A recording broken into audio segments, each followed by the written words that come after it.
it is good to learn tunes rather than just to learn exercises. It's good to, but it's good to practice exercise or practice rolls, Yeah. or even once you've learned some tunes. Yeah. And to say, okay, here's the roll that's in here, and I'm going to make a loop and just, and then just get rid of it. That's what I've been doing that. Okay. Just little pieces at a time. Yeah, they hook up to make a rhythmic entity or chordal thing that makes sense. Yeah. And you so with it, and where everything is sort of in a context, you don't just stop after the end of the Yeah. roll. Yeah. Um, It's, it's exciting for me to learn right from the very beginning of the instrument, and it's coming along. I could see the progress that I'm making.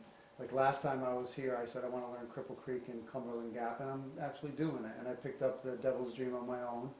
So I am starting to, I'm going mostly from tablature though. I do find music on. I remember last time I was playing some hymns that I had made up with the rolls. Yeah. So I'm starting to get it, but you know what it's like? It's like being in a dark room where the lights are just slowly coming on, and your eyes adjust, and you're used to it, but then, all of a sudden the light comes on more, and you start to see and understand more. Sometimes, for you the lights are on, to me the lights are just coming on.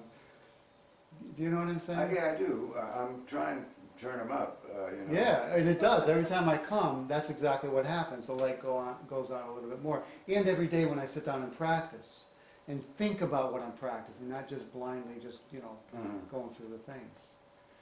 Well, okay. The other, and I never like to push people into playing faster before they feel ready. But I think one of the things I do, I play faster to find which are the weak links. In other words, if I can do everything at a certain speed, and then I speed up, maybe I can do most things, but certain things I can't do at that high speed. So I focus on them and bring them up to speed, and keep sort of finding the thing the bottleneck, the thing that's slowing me down, and then working on it. And always stopping shy of where things fall apart rhythmically. And that makes sense. but I would say make that part of it is when you get one of those phrases and loops that you're repeating, speed it up little by little, gradually, very gradually. And then make another loop and get that speeded up too. Right, that one. Now this is a tab by Tom Adams, and it's a different tuning. It's an E tuning. And I've been tuning it to that and just working on it a little bit. Of course, it takes me a while just to retune the banjo. I can hold that for you if you want.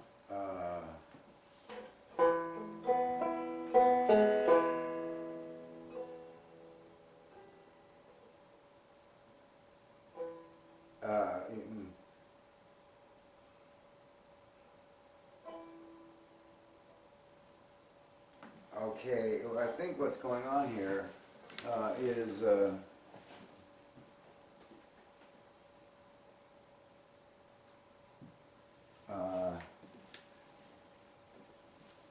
one of my students, by the way, had this idea. He said what he noticed that he could sort of get the music in along the edge of the head, and it's like it would Yeah, how funny.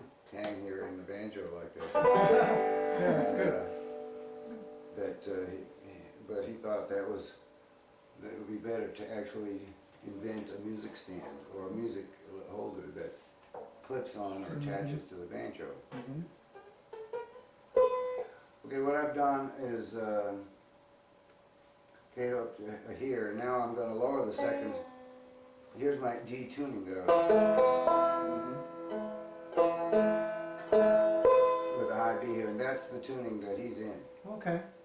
And so it's a D tuning raised up 2 frets. Oh, nice. That's much easier than what I was doing. And you'd have to tune the string up and then tune that up a half step. And, Okay.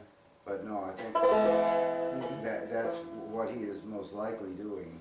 Okay. It doesn't say. Maybe he did tune up to it, but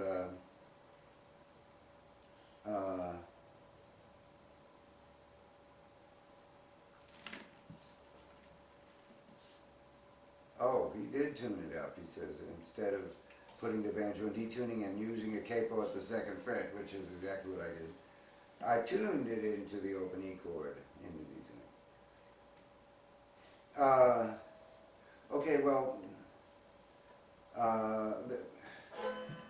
the results will be pretty much the same, except he's playing without a capo and I'm playing it with, but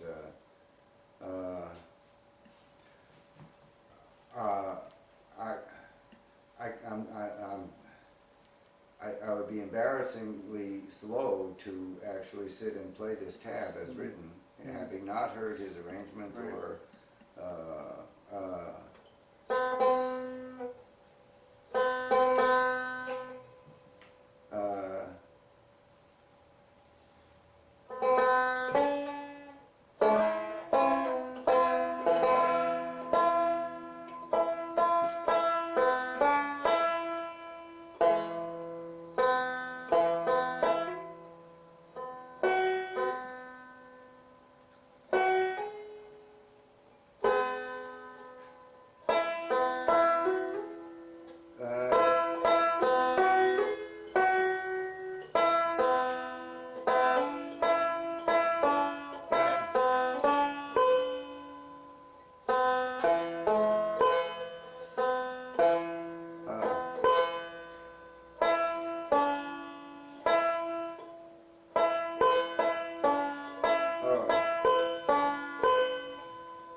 maybe I should ask you to play it. I mean, No, I can't play it at all. But No. There is a copy of the music to it on the Banjo newsletter.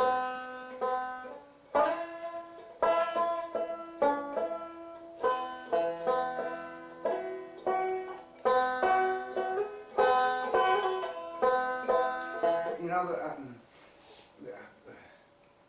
think I should wait on that. what I would wait on is the different tuning. Okay. Because, find a way to play it in G. The two reasons to, the reasons for playing it in another tuning would be, A, for me that the singer can't sing it. I see. So I have to play it in the key the singer must sing it in. If it's instrumental, then there's more latitude, and I can change either by what's most comfortable for me, or if I feel that I want to make it a very individual tune, maybe I'll invent a tuning just for that song. I see. Oh well, hey Baker. How you doing? I'll show you what I mean in a minute. I have to.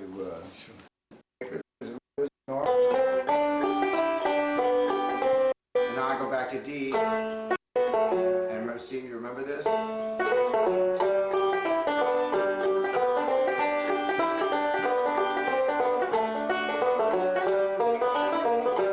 There's another Earl Scruggs. And out of that position. So,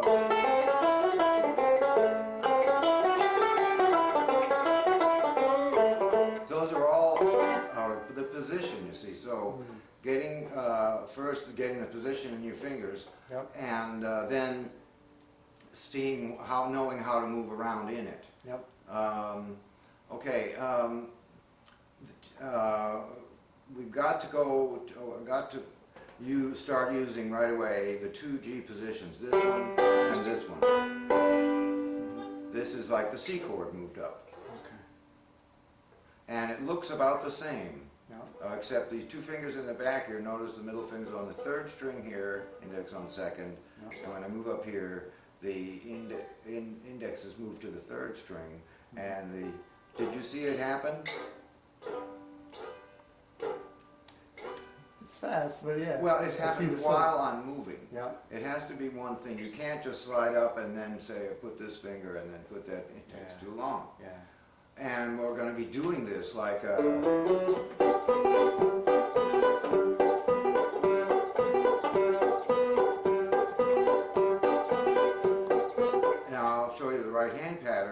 This is just how we play rhythm with a chord. Mhm. And so lots of bluegrass songs, the easiest way to get into playing some songs is to play backup or rhythm, playing the chords. And lots and lots and lots of bluegrass songs have three chords in them. And if G is your main one, what are the other two? D, oh, if G is? The main chord, yeah. D and C. C. Okay. Um, I was thinking C, F, and G, and I had it moving up D. well, yeah. If you C, F, and G are the chords for C. So if you move it up to G, you have G, C, and D. Do you have the circle of fifths? Yes. Did I give you one? I have a chart in the car. Okay, well, we'll get to that, but it's the same. In other words, if you look at C, you'll find F and G on each side of it. Okay. And those are the two chords you need. If you look at G, you'll see C and D on each side of it. I So see. those are the ones you'll need there. Okay. Well, lots of songs go G, then to C,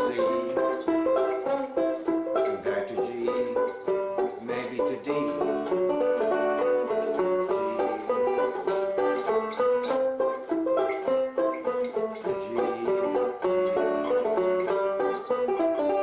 See that little activity here with this string out of that position.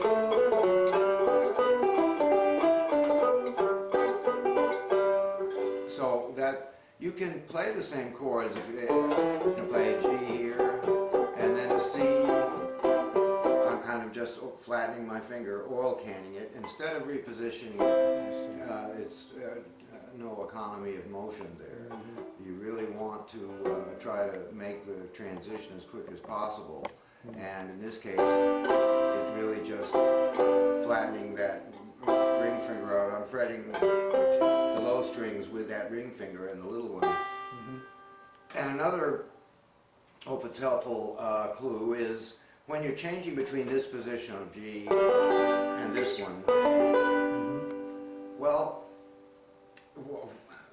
I don't break contact with the neck. Okay. These are sliding with little finger and ring finger sliding like wheels on rails. I was wondering that. And when I shift, I start lifting those fingers and rearranging them so that when I get there, they have changed strings. Okay.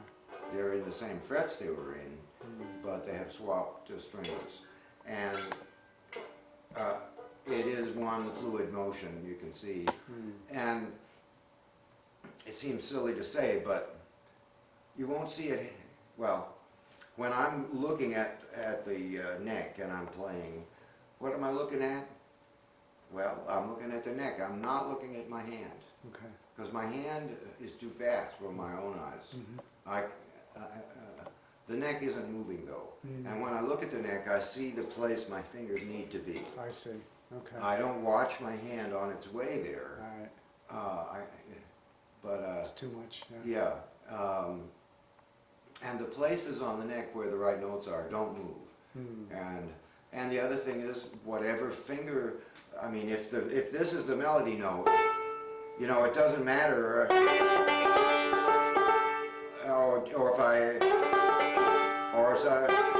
doesn't matter that much what finger of the left hand is getting it. And they're moving.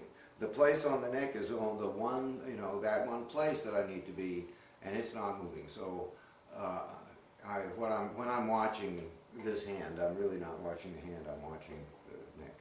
Okay. So when I'm practicing, I'll bring it down to beginner level. When I'm practicing, I'm thinking the C chord, but then if I want to go up to the F, I'm looking at the place on the fret that I need to go. So going back and forth. Well, I think that's yeah. You do want to well, to keep making those chord positions until they become pretty quick and automatic. Yeah.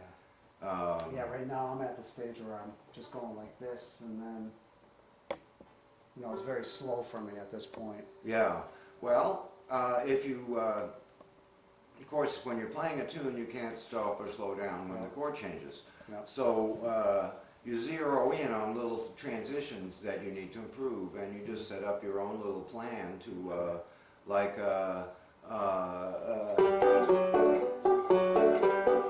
this is not going as far as that of the neck to change.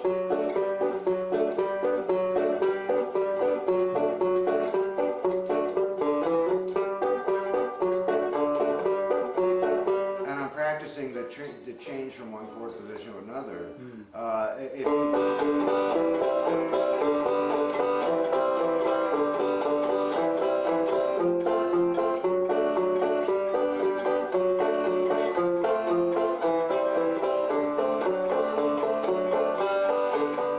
sort of making up a little thing that goes through the chords and in different directions. I'll come from well, F to C, and then from C to F, and F to D, and D to F, and then F to G, and try the different combinations. And I'm not trying to play a piece of music, of course. It may sound marginally musical, but it's really, I'm just sort of getting used to making those chord changes. And when you get better at transition like that, you're getting better at a lot of songs that would require that transition. And I think it's better to look at it like that than to say, I'm working on a song and I'm gonna get real good at this song. What we're trying to do now is get an overview of the techniques and how they're applied, and they'll apply to hundreds of songs. And it's harder to make, I think, it's harder to make the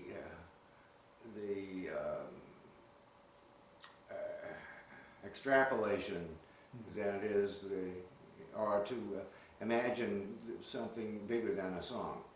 But it's if you're learning a technique, it's clear that it is to apply. I understand. I do that in other areas. You learn the principles behind it, like learning the language. You learn the various principles of language. Then you can apply it to any language. Yes. Okay, I see what you're saying. Well, one thing I like to do is write out some chord changes and to practice these on. Very good. And to practice the rolls on too. Okay. And in fact, these chord changes may be the same. There's the same chords going through the same changes at about the same tempo in a dozen different bluegrass tunes. But if I gave you one title, you'd be learning that tune. I see. If I tell you or show you a few tunes that it is, then, and what makes tunes, well, let's say,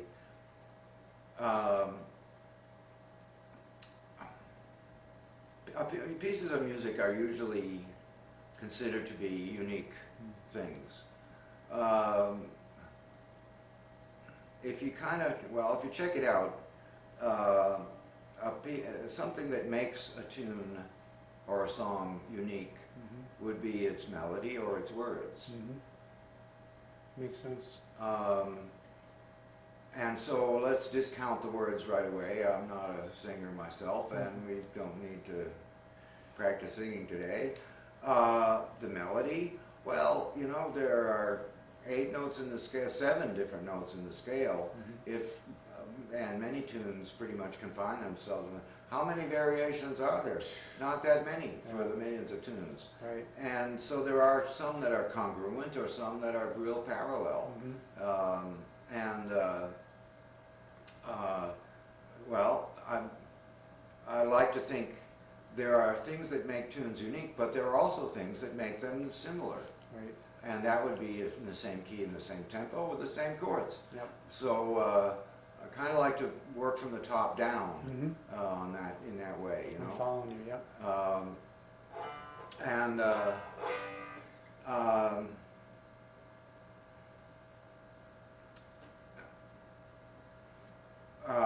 Most of the tunes, here again there are a few exceptions, but most tunes fit into what I think of as a poetic format, where there are 4 lines to the tune.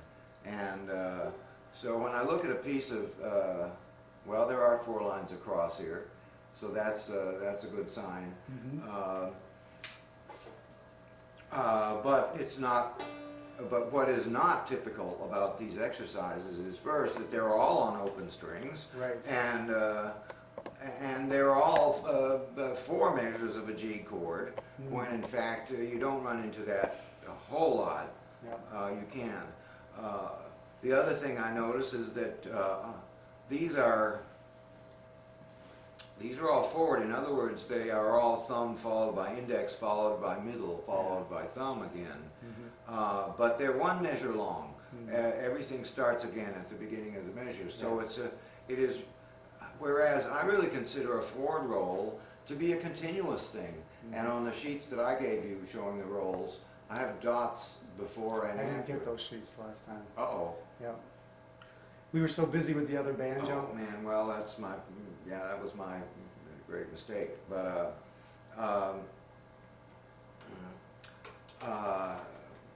we'll remedy that. But very often a forward roll shows up as a longer form, longer than 1 measure.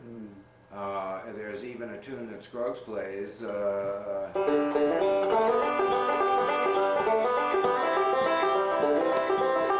That's 4 measures long, and it's all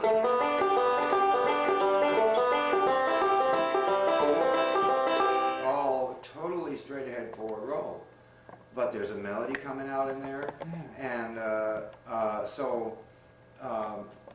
and the form itself is not what he calls a forward roll. Seems to be a 1 measure piece, Right. and in fact, very often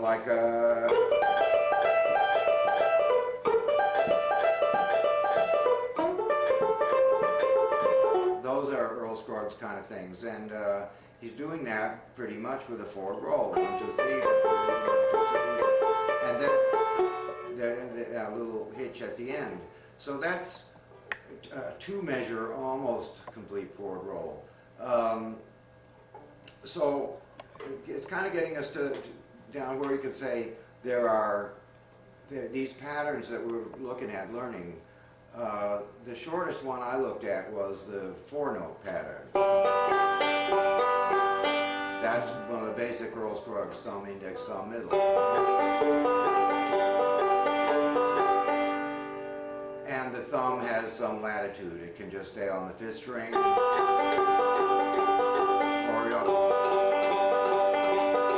on the 4th,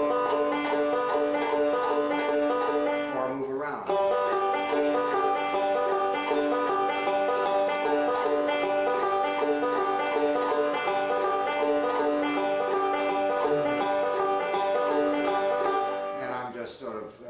You can hear a sort of a purpose going on in there, but the pattern is just TITM, and the thumb is the thing that's moving to give that. And remember this.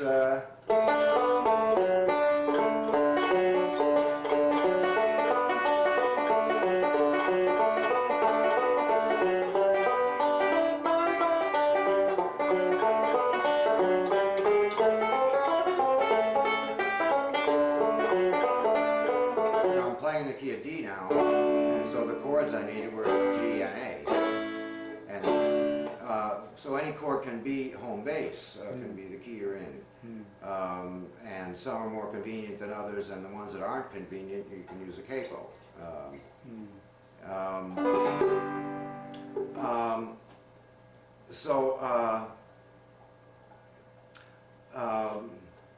Well, let's shift to pause for a second. Sure. I want to go get some of that paperwork that I neglected to provide. And I'm going to write out some kind of chord chart. Very good. Thank you. Which I'll make a copy of. And this is a kind of a study on rolls appropriate to the season.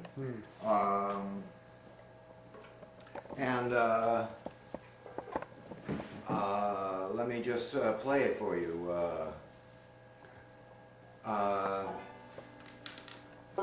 This is Silent Night. Okay. Now, this is a waltz time. There's only 6 notes per measure, you see. So I don't want it to start it too fast, but we had a rhythm thing going like that.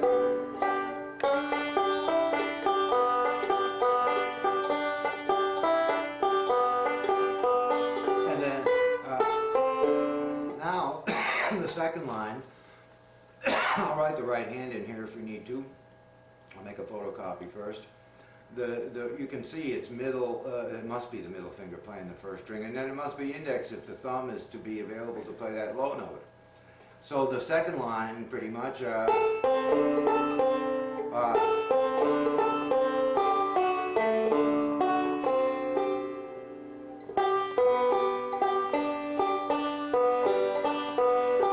the third line. Then it's back to forward roll. We repeat that line.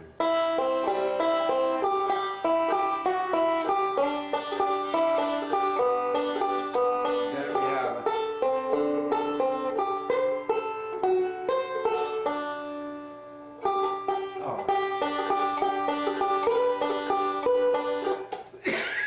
excuse me, that's this part right here at 8. And then we have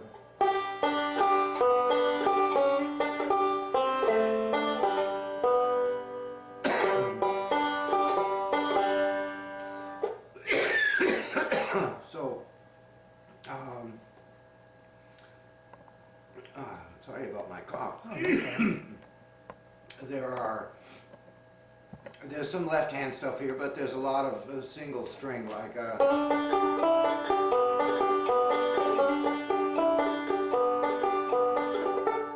now these one of the things we're getting to right away, I just wanted to briefly zoom past this arrangement, something you can take along and work on. Is well, the set of chords that comes out of the scale. I know I went over this the last time, and just to re-emphasize that, maybe with audio track 2, if you have a and you can play that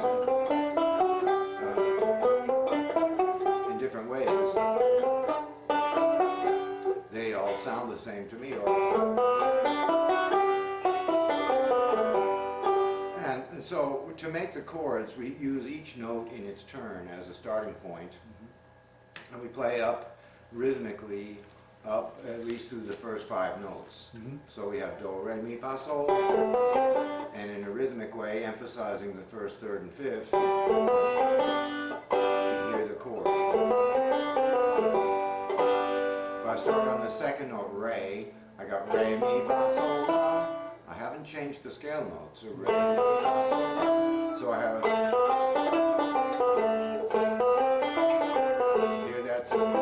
okay, that's my chord, and it is this A minor, and I didn't make it minor, it occurs that way from the scale. And if I go up to the next note, mi, and I go up, I count, calling it 1 temporarily, and go 1, 2, 3, 4, 5, mi, fa, sol, la, ti. There's my chord, starting on fa, the 4th note.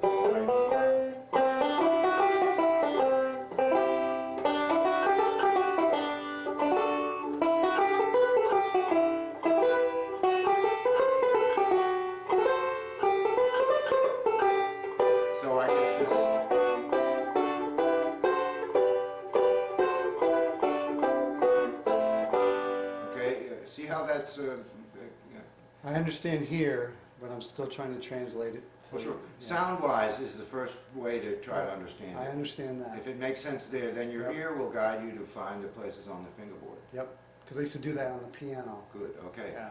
Well, of course, this is playing in the key of C, just using that one little sort of grip and moving it up note by note on the fingerboard will get you that same set of chords, giving you C major, C, E, G, and then DFA, which would be the next one, would be D minor. E, G, B is E minor. F, A, C is F major. And of course the words major and minor refer to the size of a piece in that chord, major meaning large and minor meaning small. And we'll look more into that. Did you learn theory on your own? Mostly. Wow. Just because you needed to use it, and so then you came to understand it. Oh yeah, well yeah. And little pieces of the puzzle started emerging, and then I began to realize it was a larger thing, and I wanted to get the overall and how the pieces that I understood fit into the larger view and so forth. Now this is awful dry looking, but it's necessary stuff. Okay. What have we got here? Let's start at the top left, and you'll see the G chord, and that set of chords reading right across the top line of tablature. And we come to 12. Notice the arrow pointing up from G, and I get to 12, 12, 12, and it's there again. That's the beginning and end of the scale. It would go lower if there were room on the fingerboard. It will go higher, as it shows there. It starts over again: G, A minor, B minor, C, D, E minor, and then I don't have room for the next chord there. So And you're just using just a practical question.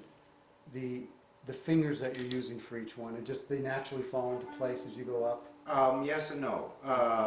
I want to do this, and every time I'm doing something on the fingerboard, it would most likely be part of a sequence. Something happened before, or something will happen after. I see. So there may be reasons for not using some finger combination because it can't get you to where you need to go right away after. I understand. Most of the time, the concern is economy of motion. I see. And so watch my left hand as I do those chords. Start out with the G. Here's A minor, this little triangular shape. It looks like the C chord, except that finger has moved over there. And if I remember this, just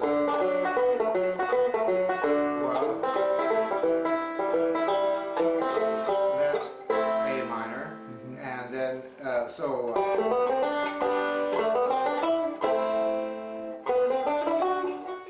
okay, now moving up through those, when I get to the C chord, which is, I don't do that. Okay. Because that is changing my hand position too much. I'll use that little oil can technique and flip.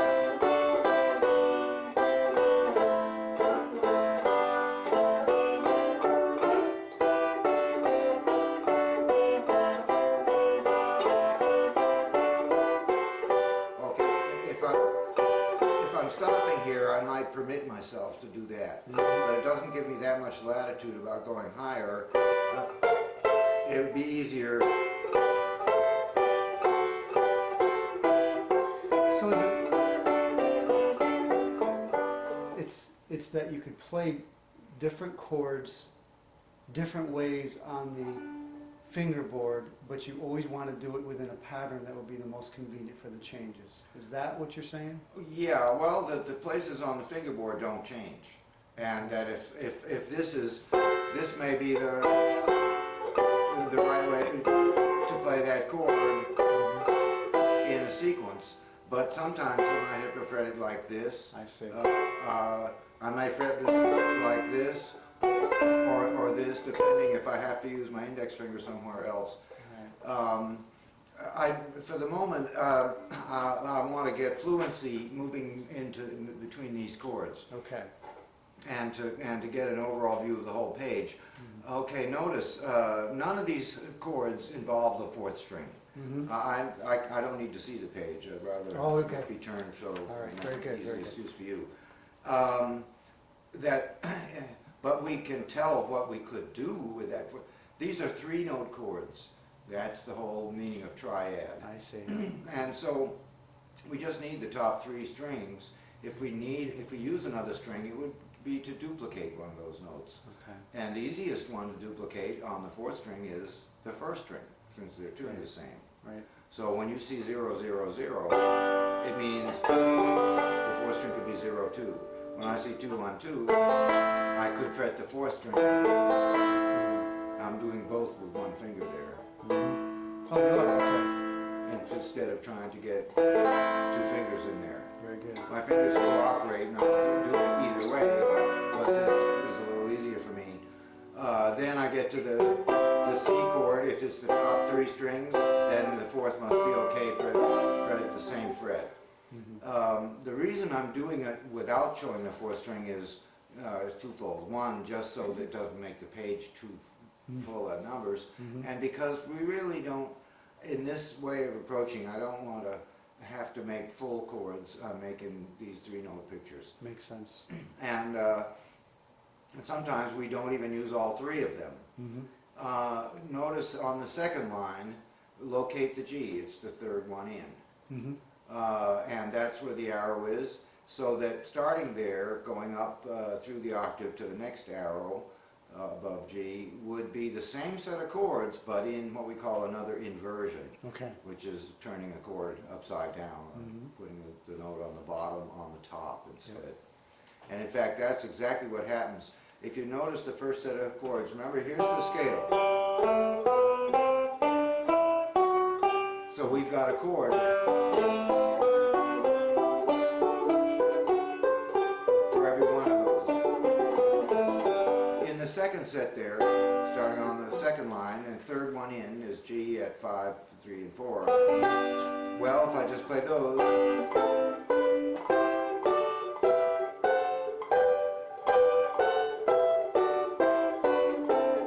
now I can hear that scale on the first string.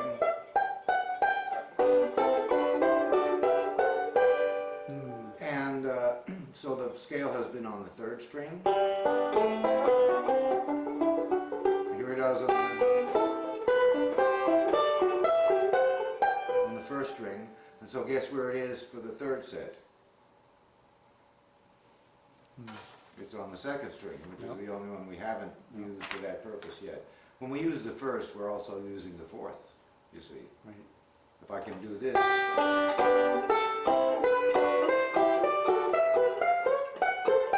Then I can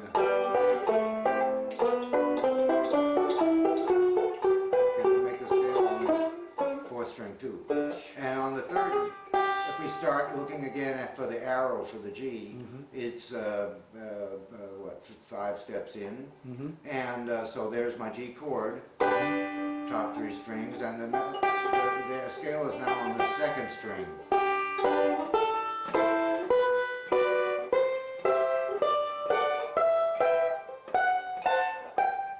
And if I'm coming down from here,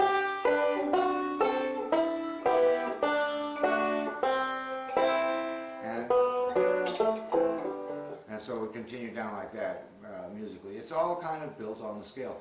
These, called the diatonic chords, mean they're chords made entirely and only from notes of the major scale or the diatonic scale.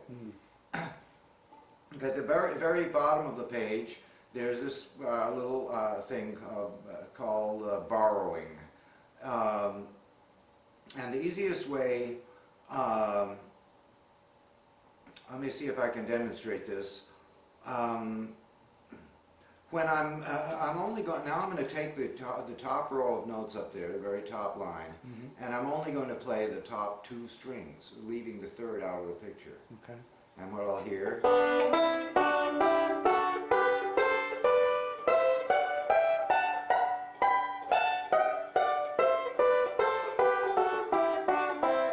See how that's working? Now, if I'm coming down, it's clear to me where I just was. So I'm going to start a pattern.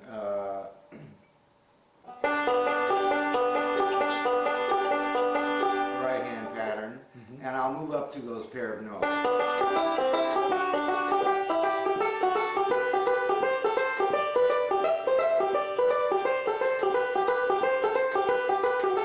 And I don't have to move always consecutively.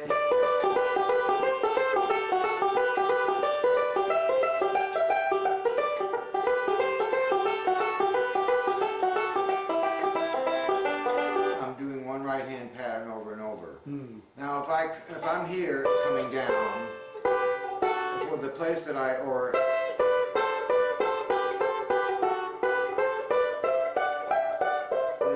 and notice the economy of motion, that's just one finger has to go up and down.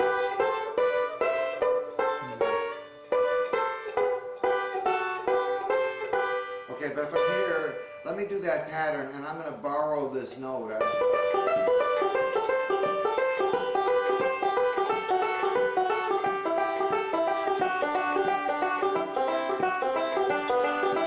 See what I'm doing? I'm doing the pattern twice in one place. But I can borrow that as a melody note. It's another note in the scale. And I can use it as a passing note while I'm holding this. And I can do that to every spot. So looking at the first line at the top of the page and the G at 12, 12, 12. So if I'm 12, 12, 12 and I'm playing that pattern, I'm only using 12, 12 on the top two strings. And then the next to the left would be 10, 10. But if I'm staying on 10, 10 in a minute and I want to, I can grab that note at 12. When I come down to 9 and 8 there, well, the note just to the right of it was that 10 that I just left. And then at 7, 7, I'm going to borrow up to 9 because, you know, or I can, of course, I can go the other way.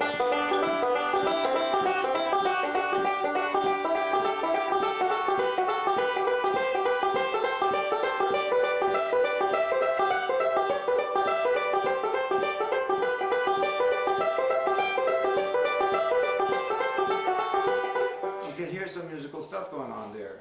It's a lot easier than it looks. I've got one right hand pattern going.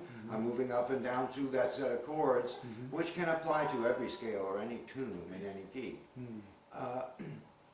And then I'm borrowing, which is, okay, now I was just doing that on the first string, and I was borrowing from above, the note that was above the position I was in. You can borrow from below.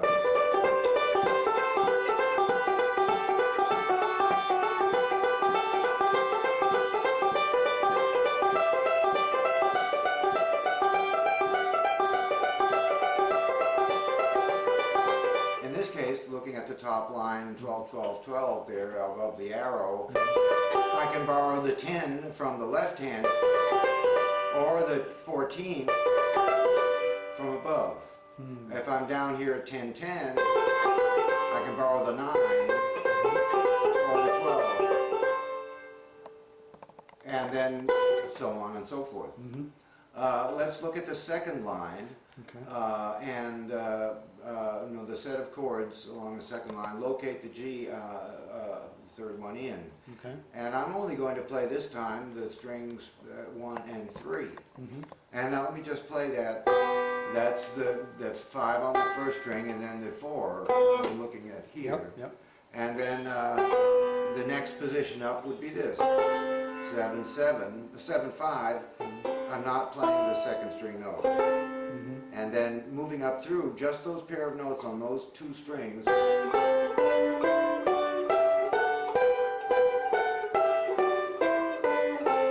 Notice again, economy of motion. I just have one finger to raise or lower a little. There is no sort of distortion of the hand, but I don't have time. And this is faster and easier and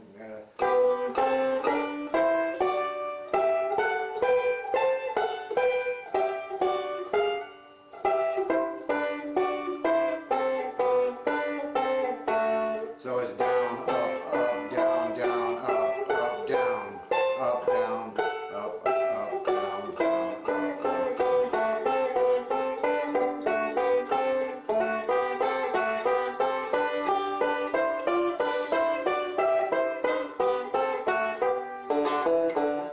So that's how you play music, you know.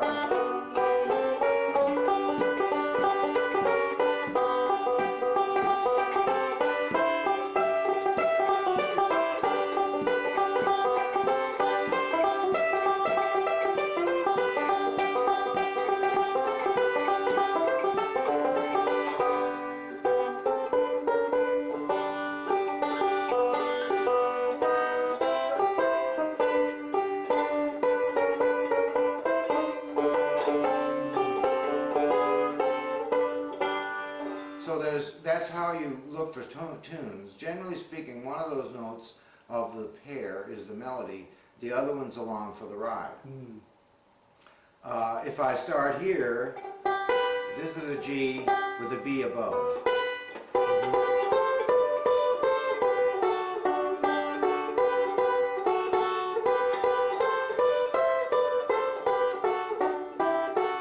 Notice this is the melody here, let's say the B is above. If I play the second line and those pairs of notes, I have the G and the B below. Same two notes, except here's the G, same G with the B below. And here's the G with the B above. See how that's the same thing going on? If the G is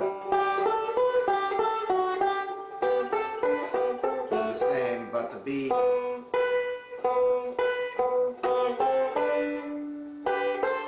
is above or below in one or the other. And so you have to sort of try it and see which one is going to make your melody come out.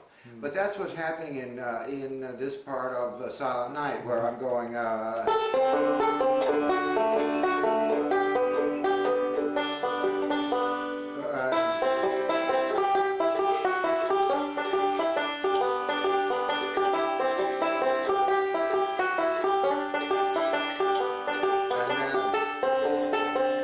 That's backward roll, but it's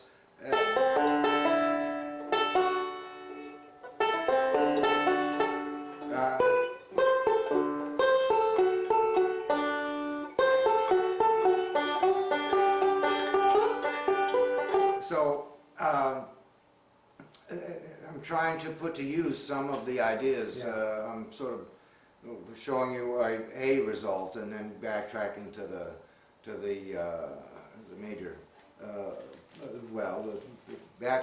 That covers an awful lot of ground. Yes, it does. Of course, being in the key of C is one thing, but I mean the key of G is one thing, but it's also that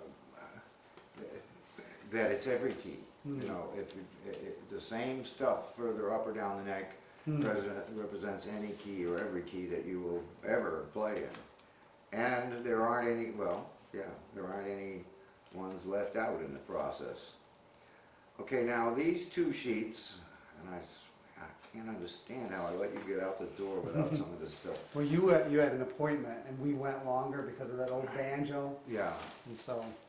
okay, well, Yeah, this is something that I was gonna ask you about with Paul Hawthorne's book. I didn't, and maybe you're gonna get to that and explain it. I didn't understand, and he says that the 4 roll elements, that all the rolls can be reduced down to 24 basically, and I don't well, understand. not that that's a magic number, but you, But I'll let you go ahead. It looks like you're gonna get to that. okay, this is where we're going to start. Okay. These are 4-note patterns. And I think it'd be a good idea for me to sort of play what's on this page. Yep, and I'll play at home. Okay. The thumb lead here is the first one, starting out on the open strings. And if there's any doubt about what finger does what, Yep. we can either, before we leave, copy the pattern underneath there, but that's what I'll do. I see M-I-M-T, okay, that's M-I-M-T, M-I-M-T, because I need 2 of them. And you can look at this and by inspection say, well, that's the first string, I'm not going to be playing that with my thumb, you know. And if the thumb is playing this, then it gives room for index and middle to do those top strings. Yep. And of the 2, I would use my middle on the first string and index on the second. Makes sense. It's quite logical most of the time. So on open strings here, T-I-T-M-T-I-E.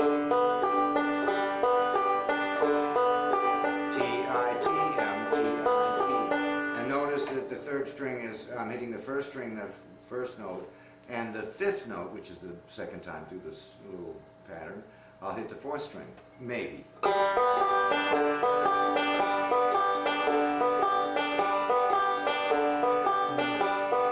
Now it could be the 3rd string all the time.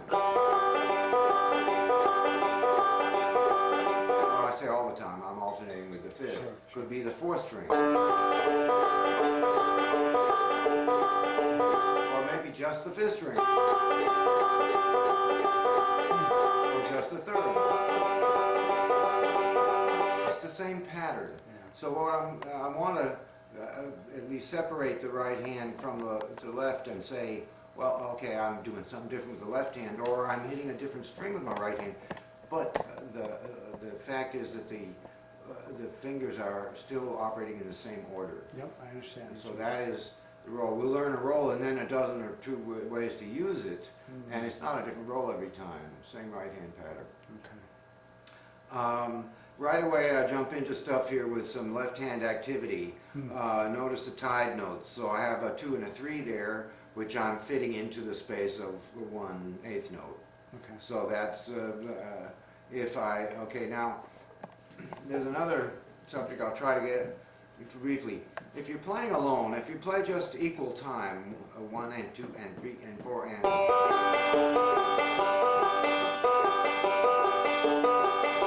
kind of hard to tell what, I think, where the pulse is. Right. So this music is largely based on dance music anyway, so we want to put a little extra kind of what they call syncopation, which is giving more weight to the first and actually the first note of each pair. And so instead of saying or thinking 1 and 2 and 3 and 4 and, where they're all equal and equally stressed, I would say 1, a 2, a 3, a 4, a 1, a 2, a 3, a 4. And the ands are shorter and later.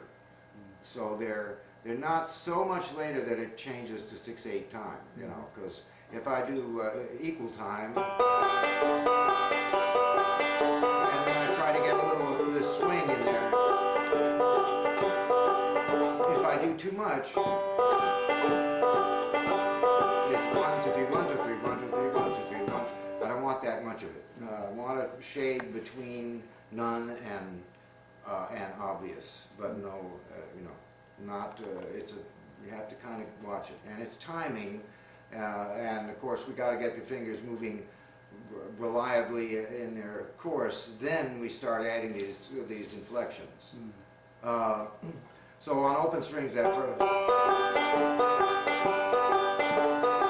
you hear a little bit of that dance bounce. And the reason for that is when I do the left hand activity, like hammering on here, it makes a little triplet kind of sound in there. If I'm playing even time, and then I try to get those 2 notes in there. Musically it's right, but it just sounds so stilted. And and I'm either sliding or hammering on. That slide.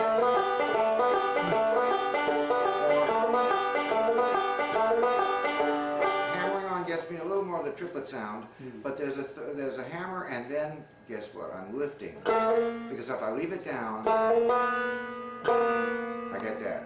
So I'm kind of, see how I'm,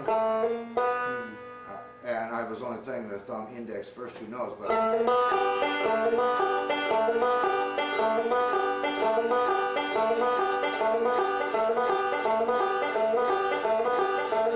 hear that?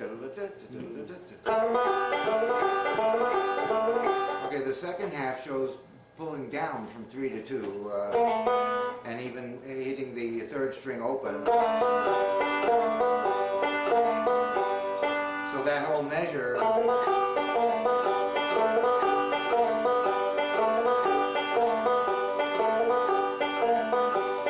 which is, now I can do, since this is a 4-note piece, we need 2 of them to fill the measure, but I could just do the first part of the measure over and over, or the second part over and over, or I could do them in opposite order, and would still be doing the same right hand pattern.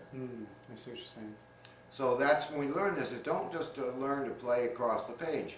Think of these as little modules that you've learned in the one section, and you can rearrange them and plug them in and unplug them and put new ones in and whatever. That's why I like your teaching, because you always take this and you put it into the bigger scheme of things, Where something like that video, it's always just very particularized. He doesn't show how it relates to anything else but that particular exercise. You know? Well, I know what you mean, and it can be a problem, and it really has to do with the student as much as the teacher.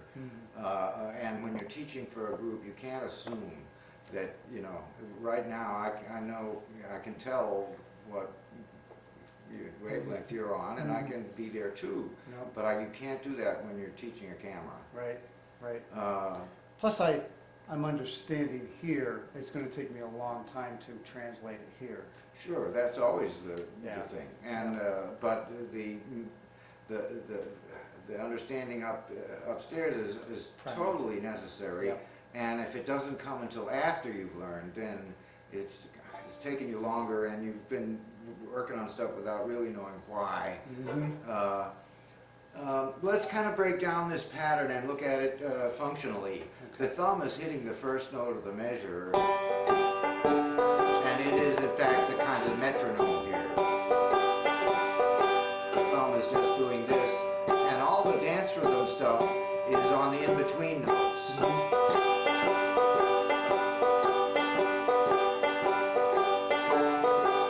So the thumb is basically my rhythm keeper, playing. And generally speaking, it's playing the melody, because melody and important words very often fall on the downbeat. And this has the thumb playing on the downbeat. There's only 5 more minutes left on this day. Oh, that's all right. Okay, the next one here on the page is the same thing, but the middle finger is doing the metronome work. Okay. And so there I have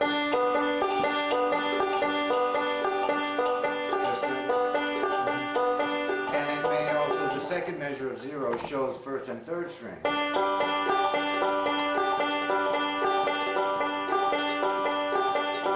Well, that's the one that I'm going to use the first and third strings here and team it up, you see, with this line, and play the first and third strings. So I have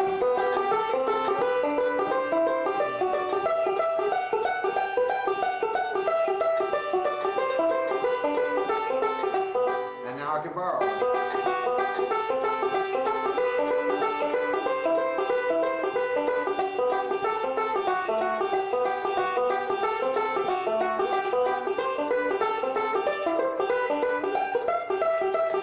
See what I'm doing? And I'm using one roll over and over. It goes on to automatic pilot. And this is the way you get rolls under control, is you isolate them, you practice them over and over and over and over. And it becomes a pattern. You know, you internalize it. Then, if the index finger, if the thumb did it here and the middle finger did it here, then this must be the only one left, because we're only using these 3 fingers, and each will have had its turn to keep that rhythm. And in this case, you see the second string is hit 4 times in the measure, because I need 2 of these to fill the measure, and after index is thumb or middle, and those 2 thumb and middle alternate, just like index and thumb alternated here, just like index and middle alternated here. And here, this example shows playing at 0s, and then 1 to 2, and then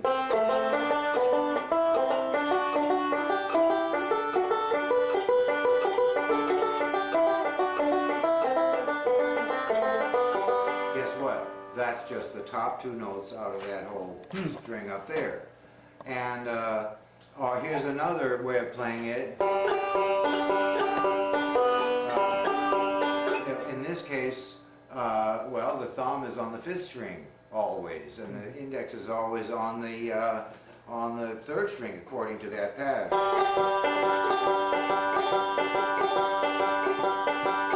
Well, here I'm hitting that 3rd string always on the rhythm. I can move it.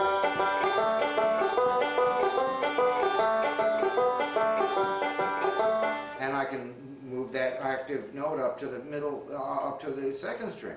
Why not? So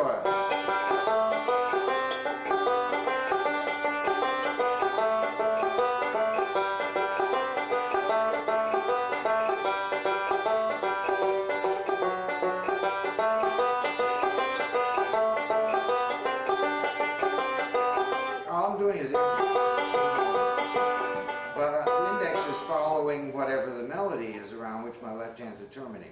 I can use the same roll to do it, but the index finger may have to go to a different string. It's not breaking the pattern, it's just changing the string I'm hitting without, you know. So those are the I think, well, the only, what I call square rolls. They're four-sided, and in importance, I think this is definitely the one that Scruggs uses most of the time. This one, lots of other players use it, and it's very useful in the melodic style. I have found more uses for this as time goes on, and it's important in melodic as well, but is not, in order of importance, I would learn this one real well, and this one. Okay. And for bluegrass stuff, that's a pretty good start right there. Very good. Okay, those are the four-note rolls. These are longer forms. Okay. And of the two, I want to concentrate on is the reverse roll and the Foggy Mountain Break roll. Okay. Here's my forward and backward, which is only referring to the direction rotation.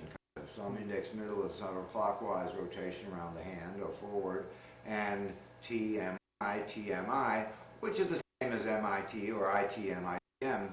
It's the same thing, order of events backward.